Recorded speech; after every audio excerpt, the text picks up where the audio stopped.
साथियों, मैं बात करूंगा पावटी की। एक वीडियो वायरल हुई, आप सब लोगों ने देखी होगी, मुझे बड़ी तकलीफ हुई इससे। जहां एक मुनादी हो रही है, मुनादी करने वाला शख्स भी शेड्यूल कास्ट का ही है। उसकी शेड्यूल कास्ट की जो उपजाति है, उसी उपजाति में से हमारे परिवार का हिस्सा है। क्योंकि एक ताकतवर व्यक्ति ने, उनके पास विकल्प नहीं था, कहा कि से झगड़ा मोल हो जाएगा। तो एक बड़े समाज की परवाह न करते जो मुनादी हुई, आप समझिए कि किस डर का माहौल है। लेकिन मैंने इस बात को, मेरा फर्ज बनता है कि मैं वहां तत्काल जाके, उस पुलिस ने कार्रवाई की, उससे भी बड़े पैमाने पे घटना हो जाए, कार्रवाई हो जाएगी। लेकिन ये सब चीजें हो क्यों रहा है, इस बात को जानने के लिए मैं गांव गया चुपचाप। और गांव जाके मैंने वहां की बहनों से, माताओं से, बुजुर्गों से, नौजवानों से बात की। पहली बात तो वो डर के साए में, उनको लगता है उनके साथ कोई अनहोनी कर सकती है। मैं वादा करके आऊं कि ऐसा कुछ, लेकिन जो बात मैंने वहां जाके फील की, वो बात मैं आपसे बयां करना चाहता हूं। मैं जहां तक मैं समझ पाया हूं व्यक्तिगत रूप से, देश आजाद हुआ, मेरी बात पे आप गौर करना, देश आजाद हुआ, पावर ट्रांसफर हुई,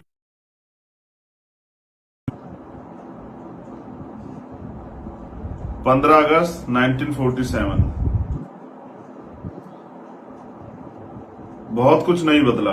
अंग्रेज चले गए और कह के गए कि भारत का, अपने देश को चलाने के लिए संविधान बना दो, तो हम लोग इसको फ्री कंट्री कर देंगे। 26 जनवरी 1950 को भारतीय संविधान लागू।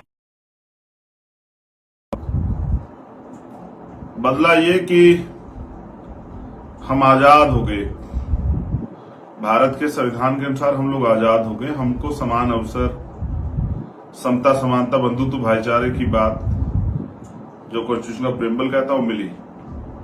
लेकिन एक कड़वा सच ये भी कि जो गरीब था वो गरीब रह गया, जो अमीर था वो अमीर रह गया। अवसर मिले तो पैसे वाले लोगों ने और अपना पैसा बना लिया, गरीब को कोई अवसर ही नहीं मिला है। थोड़ा बहुत जो अवसर मिला है, मैं अगर बात करूं बहुजन समाज की, तो बहुजन समाज बहुत बड़ा है। उसकी आबादी इस देश में 100 करोड़ से ज्यादा आज के समय में। उसको अगर कुछ मिला स्पेशली, तो वो एक आरक्षण के रूप में एक झुंझुना। भारत के अंदर 2% सरकारी नौकरी है। वो 2% सरकारी नौकरियों में, मंडल कमीशन तो बाद में आया, पहले शेड्यूल कास्ट के लोगों को 22.5% रिजर्वेशन मिलता था। बाद में मंडल कमीशन आया तो पिछड़े वर्ग के लोगों को 27%, यानी कि टोटल आरक्षण मिला के हुआ 49.5%। ये मिला सरकारी नौकरियों में। और उसके अलावा जो आरक्षण मिला वो एजुकेशन में, स्कॉलरशिप में, राजनीतिक आरक्षण मिला। लेकिन क्या आर्थिक सशक्तिकरण पे कोई काम हुआ? मैं इस बात को क्यों कोट किया था? जितने लोग उस समय जो है, जब भारत का संविधान उन्होंने हैंड ओवर किया राष्ट्रपति जी को, तब उन्होंने इस लाइन को कोट किया था कि संविधान की वजह से 1 वोट 1 वैल्यू। राजनीति में तो 1 वोट 1 कीमत, राष्ट्रपति की हो या मजदूर किसान की, सबको बराबरी का वोट का अधिकार है, सबकी वोट की वैल्यू वही है। लेकिन इस देश में जो हजारों साल से जो मनुस्मृति के अकॉर्डिंग संविधान बना के, मनुवाद के, ब्राह्मणिकल सोशल ऑर्डर जिसको हम लोग कहते हैं, ब्राह्मणवाद के आधार पे जो सामाजिक आर्थिक व्यवस्था जो बनाई थी, वो अभी भी लागू हो रही है। जब तक इस देश में सामाजिक और आर्थिक जो गैर बराबरी चली आ रही है वो दूर नहीं होगी, यानी कि जाति के रूप में जो सामाजिक गैर बराबरी चली आ रही है कि छोटी जाति का, बड़ी जाति का, पैदा होते ही कर्म वर्म कुछ रखते नहीं है। ऊपर से जो गरीब के यहां पैदा हुआ वो गरीब ही, उसके लिए सरकार ने कोई प्रावधान नहीं किया कि उसको जब पैदा हो तो उसको कुछ अलग से विशेष कुछ प्रावधान मिल जाए कि भाई वो, उसके बाप गरीब थे तो वो गरीब ना रहे।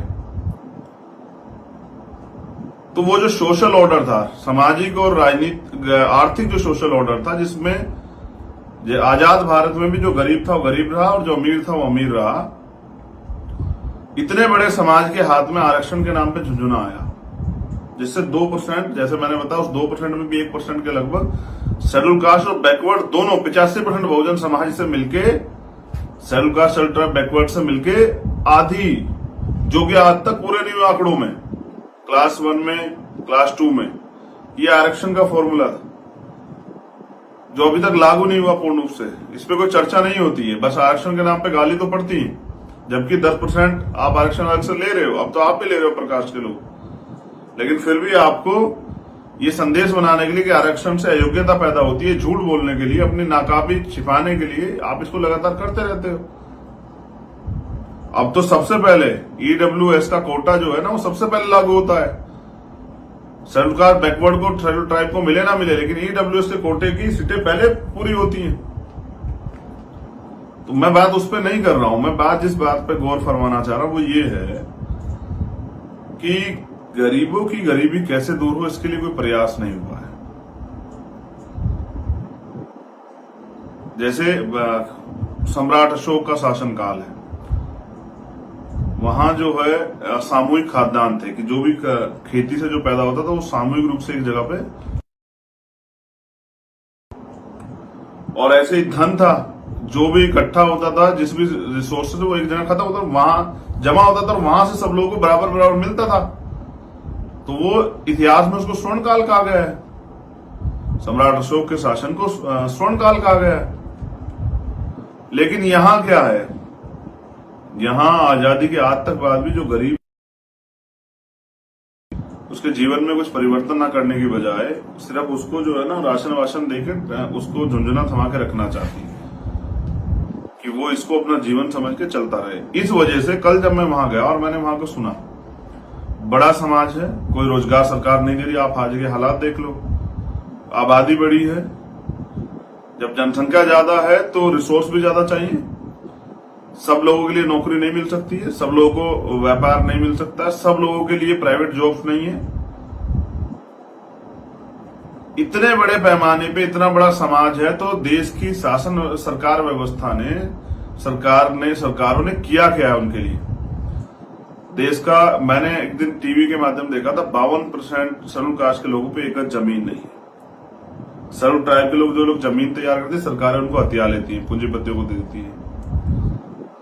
अब तो एक बुलडोजर का ट्रेंड चल रहा है कि ये जो लोग 20-20 साल से काबिज हैं उनको उनके घरों से बेदखल किया जा रहा है, तोड़ा जा रहा है।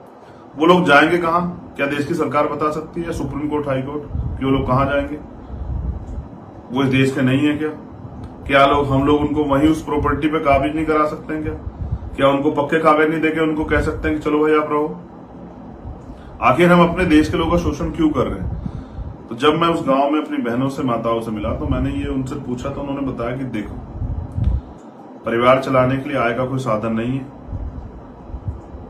तमाम तरह की परेशानियां, महंगाई बढ़ रही है, अंत हमें अपने जो पशु हमने पाले, जिनके जरिए हम आय का, हमें थोड़ी बहुत आय मिलती है, उनके लिए उनके लिए हरे घास के लिए, चारे के लिए तो हमें जाना पड़ेगा खेतों में, और हम खेतों में जाएंगे तो इस तरह के ऑर्डर। और आप सोचो, मैंने अपने जीवन में, संघर्ष के जीवन में नहीं सुना, पहले तो सुना था लेकिन अपने सामने नहीं सुना कि मुनादी होकर एक समाज का बहिष्कार होगा।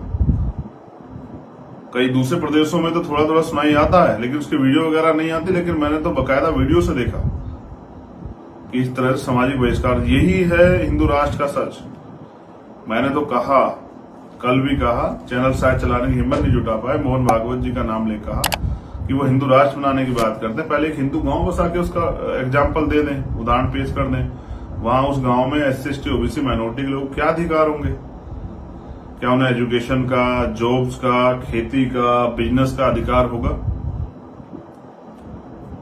कौन लोग वहां रूल करेंगे? चुनाव कौन लड़ेगा? वहां की सड़कें कौन बनाएगा? कारखाने किसके होंगे? ये सब एक गांव बना के, मॉडल बना के पेश कर दो, तो देश को पता लग जाए आपके हिंदुत्व का सच, हिंदू राष्ट्र का सच। वो शायद मीडिया के लोग नहीं चला पाए, मगर मैं आपसे बात इसलिए बता रहा हूं कि आपको समझ आए कि हिंदू राष्ट्र के नाम पे जिस तरह से एक संप्रदाय के खिलाफ माहौल बना के और लोगों को जो है ना, लोगों को हिंदुत्व के नाम पे इकट्ठा किया जा रहा है, इसका खोखला सच यही है जो हमें यहाँ देखने को मिला कि चुनाव से पहले प्रधानमंत्री जी हमारे पैर धोते हैं, मुख्यमंत्री दलितों के घर जा खाना खाते हैं, गृह मंत्री दलितों के घर जा खाना खाते हैं, दलितों को हिंदू बताते हैं, और चुनाव के बाद उनके लिए स्पेशल मुनादी होकर ऑर्डर निकलते हैं। मुख्यमंत्री ने कोई स्टेटमेंट नहीं दिया बेचारों ने, हिंदू वोट सड़क जाएगा उनका प्रकाश। लेकिन मैंने जो आपसे कहा, मेरा जो व्यू है वो इस बात पे है कि इतना बड़ा बहुसंख्यक समाज अगर अपना घर परिवार चलाएगा तो चलाएगा कैसे? सरकार ने तो कह दिया वो रोजगार नहीं दे सकते हैं सबको। कल मुझे जाके तकलीफ हुई कि मजबूरी में उनको जाना पड़ेगा उन खेतों की तरफ, और वहां जाएंगे तो सामाजिक अपमान, उनके साथ छेड़छाड़, तमाम तरह की घटनाएं होगी। इसकी जिम्मेदारी कौन सरकार लेगी, कौन डीएम एसएसपी लेंगे, वो मुझे बताएं। तो मैंने वहां के जो अधिकारी थे, सीनियर अधिकारी, उनसे भी बात की, उनको बताया कि ये जो डर है उनके अंदर पहले, क्योंकि पहले भी ऐसा हुआ है उस गांव में, ये कैसे दूर होगा बताइए। मैंने सारी घटना को जानने के बाद मुझे ऐसा लगता है, मैं प्राइम मिनिस्टर को पत्र लिखूंगा कल कि वो वंचित वर्गों के लिए एक बार भूमि सुधार हो चुका है, दोबारा से भूमि उन्मूलन जो कार्यक्रम था उसको पुनः चलाएं। अगर वास्तविकता में वो गरीबों के हितैषी हैं तो इतने बड़े वंचित वर्ग को कृषि करने के लिए भूमि दे, जिससे कि उनकी सामाजिक सुरक्षा हो सके, उनके स्वाभिमान सम्मान की रक्षा हो सके। ये किस तरह का सिस्टम है कि गरीब गरीब ही रहेगा चाहे कितनी मेहनत कर ले? क्या उसके तरक्की का आगे बढ़ने का कोई रास्ता है सरकार के पास? सरकारी नौकरियां तो बिल्कुल बंद हो गई, लेटरल एंट्री से हो रही है, संविदा से अपने लोग रखे जा रहे हैं। तो गरीब का बेटा कैसे है, जिसने अच्छी एजुकेशन लेके क्वालिफिकेशन करके जो बैठा हुआ है, वो कहां कैसे जाएगा? जैसे मैंने कहा, उनके लिए जो बच्चे सेना में भर्ती होना चाहते हैं, मैं चर्चा कर रहा था सैनिकों से, पूर्व सैनिकों से, मैंने उनसे पूछा कि एक लिमिटेड एज है, कोरोना काल में भर्ती नहीं, तो वो लोग कहां जाएं? उनके सपने हैं, वो चाहते हैं देश की सेवा करना। प्रधानमंत्री जी, गृह मंत्री जवाब दें कि वो बच्चे क्या करें, उनको छूट क्यों नहीं मिल रही है? क्या वो किसी और देश के बच्चे हैं? उन्होंने, उनका सपना था, उन्होंने इसके लिए तैयारी की है, और आपने 2-3 साल भर्ती निकाली, वो लोग परेशान है, भर्ती होना चाहते हैं, आंदोलन कर रहे हैं। कोई ऐसा वर्ग नहीं जो आंदोलन ना कर रहा हो, और कोई ऐसा समूह नहीं जो आंदोलन ना कर रहा हो। हर व्यक्ति पीड़ित है। अभी 68,000 भर्ती वाले बच्चे बैठे हैं, वो आंदोलन कर रहे हैं। और बहन निशा यादव के न्याय के लिए चंदौली जिला मुख्यालय में धरना चल रहा है, रात में भी हमारे लोग बैठे हैं। मैं उनका धन्यवाद देता हूँ पूरी टीम का। बहुत जल्द मैं भी आऊंगा आपके धरने में शामिल होने। मैं बस थोड़ा सा ये जो इधर के कैडर्स के प्रोग्राम चल रहे थे फ्री हो जाऊं, फिर मैं भी आता हूँ, आपके वहीं बैठेंगे। देखते हैं सरकार कब तक जो है हमारी मांग नहीं मानती है। मैं राजस्थान के मुख्यमंत्री का धन्यवाद तो नहीं करूंगा, क्योंकि ये काम तो पहले हो जाना चाहिए था, लेकिन भाई मुकेश जी के बेटे के साथ हर्षाधिपति वाल्मीकि जो हमारा छोटा भाई, उसके साथ जो मारपीट हुई, मैं मिलने गया था, और क्योंकि जितेंद्र मेघवाल के परिवार में न्याय नहीं हुआ, उसके लिए और 2-3 इश्यूज के लिए हमने न्याय यात्रा का जो एक वो बना है प्रस्ताव, वो जो राजस्थान के सभी 33 जिलों में निकाली जाएगी, और जयपुर में फिर उसकी एक बड़ी रैली के रूप में समापन होगी। जिस सरकार में वंचित वर्ग के लोगों के साथ शोषण होगा, SC OBC माइनॉरिटी के लोग, उस सरकार को सबक सिखाना जरूरी हो जाता है। जितेंद्र मेघवाल के परिवार में सरकार ने वादा किया था कि वो नौकरी और रोजगार देंगे, अब तक तो नहीं दिया। ऐसे यूपी की गवर्नमेंट ने वादा किया है, तो इनसे भी मिलेंगे जल्दी। तो मैं समझ पाया हूं कि इन वर्गों की आर्थिक सशक्तिकरण, जिसको काशीराम साहब लंबे समय तक समझते रहे और चलाते रहे, जब तक उसके लिए कोई ठोस काम नहीं होगा, जैसे वो जो मैं कोट कर रहा था, वो उससे बीच में छूटा, बाबा साहब अम्बेडकर ने कहा राजनीति में 1 वोट 1 वैल्यू, राजनीति में तो हम बराबर हो जाएंगे, लेकिन ब्राह्मणिकल सोशल ऑर्डर के आधार पर जो हजारों साल से सामाजिक और आर्थिक गैर बराबरी, अगर हम इसको दूर नहीं कर पाते हैं तो हमारी राजनीति भी कामयाब नहीं हो पाएगी। और आज हमारी राजनीति कामयाब है नहीं, वरना तो 131 MP है शेड्यूल ट्राइब के, हर जिले प्रदेश से जो रिजर्व सीटों पे लोग जीत के जाते हैं, लेकिन उनकी इतनी हैसियत नहीं है कि वो अपने वर्गों के हितों के लिए एक भी योजना बनाने का या एक भी स्टेटमेंट देने का जहमियत जो है ना उठा सके। और इन्हीं को काशीराम साहब ने चमचा जो किताब लिखी, उन्हीं के लिए लिखा कि जो दूसरे दलों के मोहरे बनके और व्यक्तिगत लाभ के लिए बैठे रहते हैं और अपने वर्गों के हितों, अपने वर्गों के साथ होने वाले अन्याय पे भी चुप हो जाते हैं। तो मेरा दर्द ये है कि इस देश के वंचित वर्ग के लोगों को खेती करने के लिए या जीवन यापन के लिए सरकार को जमीन देनी चाहिए। जैसे आप गौशाला के नाम पे दे रहे हो, तो गौशाला से पहले इंसान तो है, पशुओं की तो परवाह करते हैं, इंसानों की तो परवाह करो। प्रधानमंत्री जी, इस देश के इंसानों की तो परवाह करो, पशुओं की परवाह करते हो। मैं समझता हूँ अच्छी बातें करनी चाहिए, वो भी जीव है, लेकिन उनसे पहले इंसान, उनकी तो परवाह करो। वो लोग भूख से पीड़ित हैं, वो लोग, उनका सामाजिक अपमान हो रहा है, स्वाभिमान का खिलवाड़ हो रहा है। उनके देखिए, आप दलितों के देसी बनते हैं, देखिए कितना बड़ा अन्याय हो रहा है और आप चुप हैं। आपके मुंह से, आपके जो है एक ट्वीट नहीं है आपका। ये पूरे देश में है, क्योंकि मैं पूरे देश से कनेक्ट होकर यूनिट के जरिए मेरे पास आती रहती है रिपोर्ट। यह न्याय अभी एक घटना पे, आंदोलन करने पे हमारे कार्यकर्ताओं को जेल जाना पड़ा, और जैसा मैं चंदौली में तो चल रहा है धरना, रात में भी एक महात्मा जी ने एक संविधान बदलने के लिए स्टेटमेंट दे दिया। मध्य प्रदेश की टीम ने उसका विरोध किया, तो पुलिस ने उल्टा हमारे कार्यकर्ताओं पे मुकदमा लगा के उनको जेल भेज दिया। ये हो रहा है जहां बीजेपी गवर्नमेंट है, और जहां बीजेपी की नहीं दूसरी गवर्नमेंट है, वहां भी अन्याय सहना पड़ रहा है। फिर मुझे लगता है इनमें कुछ फर्क नहीं है। इसलिए मैं आप लोगों से कहता रहता हूं, बहुजन समाज के लोगों से, कि भाई कब तक झूठन पे जिंदा रहोगे, कब तक दूसरों के सारे, कुछ अपनी भी ताकत बना लो। तुम्हारी बाबा साहब अम्बेडकर को मानने वाले लोग, फूले साहब अम्बेडकर को मानने वाले लोग, मुझे बताए तुम्हारी बात करने वाला कोई है वहां जो इस विचारधारा के ऊपर खड़ा होकर इस विचारधारा आगे बढ़ाने का काम कर रहा हो? तो ये अन्याय बढ़ता जाएगा जब तक आप अपनी लड़ाई को स्वयं नहीं लड़ोगे। मेरा ऐसा मानना है कि आज नहीं तो कल जो नौजवान प्रशिक्षित तैयार पूरे देश के अंदर भीम आर्मी के माध्यम से संघर्ष कर रहे हैं, वो इस लड़ाई को तेजी से आगे बढ़ाने का काम करेंगे, और वो समझेंगे कि मुकाबला ताकतवर लोगों से है, तो खुद भी ताकतवर बनने का प्रयास करेंगे। लेकिन उस मुनादी के बाद मुझे तकलीफ हुई, और मैं चाहता हूं वंचित वर्ग जो है उसको पूरे को तकलीफ होनी चाहिए। आप ये ना समझे कि मुनादी वहां हुई, जंगल में आग तो लगी है, आपके घर तक भी आ सकती है। अगर आप चाहते हैं अन्याय अत्याचार ना हो और इस पर रोकथाम लगे, तो आपको शक्ति का निर्माण।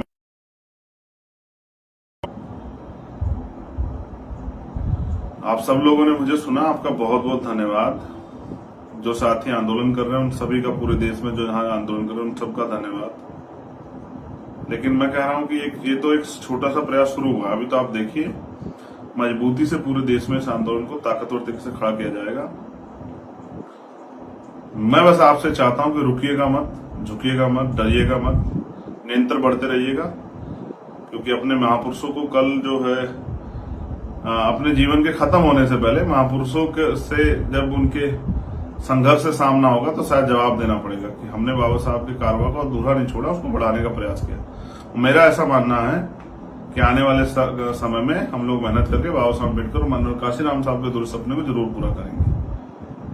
जय भीम, जय भारत, जय संविधान, जय मंडल, जय विज्ञान, जय जोहार। और मेरा ऐसा मानना है कि प्रधानमंत्री तो नहीं सुनेंगे हम लोगों की बात, पत्र लिखने के बावजूद भी, क्योंकि उनको तो चीखें नहीं सुनाई देती बड़े पैमाने पे।